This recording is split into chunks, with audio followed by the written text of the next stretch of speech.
Let's welcome the famous British educator, Sir Ken Robinson. Professor Robinson is a researcher and advocate deeply insightful about creativity in education. Today, we have invited him to discuss creativity education in the age of AI. Hello, Professor Robinson. Hello, brother.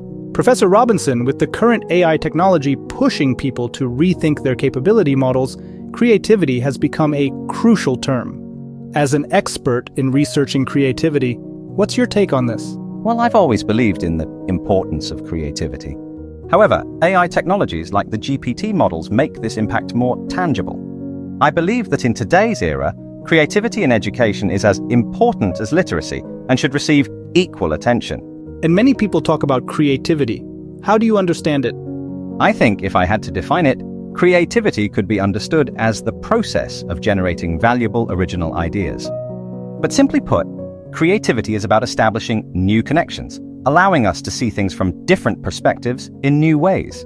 It's important to note that creativity is not a fixed trait like IQ. In fact, you can become more creative in work and life. Not only arts and design require creativity, but also science, mathematics, engineering, and any other work involving intellectual activity demands creativity. How should this kind of creativity be cultivated in the education system? The key to unleashing creativity lies in discovering talents. Good education should be about realizing these talents. Discovering talents? Yes, talent is everyone's unique gift, and each person has their own natural abilities and passions. Talent is an innate inclination, an intuitive feeling and understanding of how something works or is used. For some, mathematics is beautiful and fascinating, just as others feel about art and music.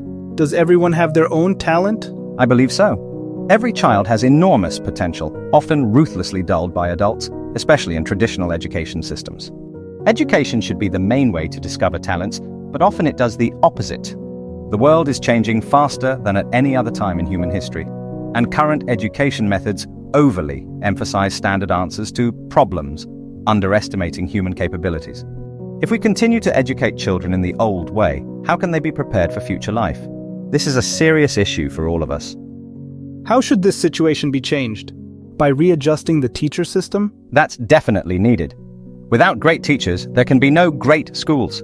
Successful education requires significant investment in teachers.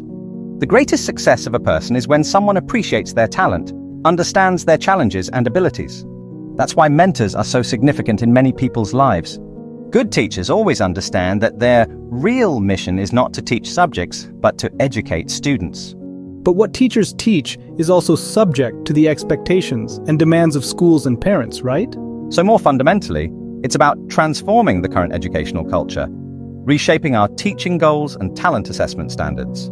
The current education system is still based on the needs of the pre-19th century industrial era. Can you expect it to solve the problems of the AI era? We must fundamentally rethink our standards for evaluating good students from the cultural and philosophical levels of education. Well, what educational philosophies do you refer to? Could you elaborate on that? First, we must respect diversity. Traditional education always judges a child by a single standard, measuring all students with the same ruler, often seeing a group of students rather than individual living souls. True education should respect different talent directions. I wholeheartedly agree. Secondly, we need to question the concept of subjects. For generations, we have formed the idea of distinguishing arts, sciences, humanities, and other subjects. In reality, they have a lot in common. School curricula should not be based on isolated subjects, but on interdisciplinary, fertile soil, learning complex thinking patterns, practical skills, and concepts. I hope education policymakers can hear your insights.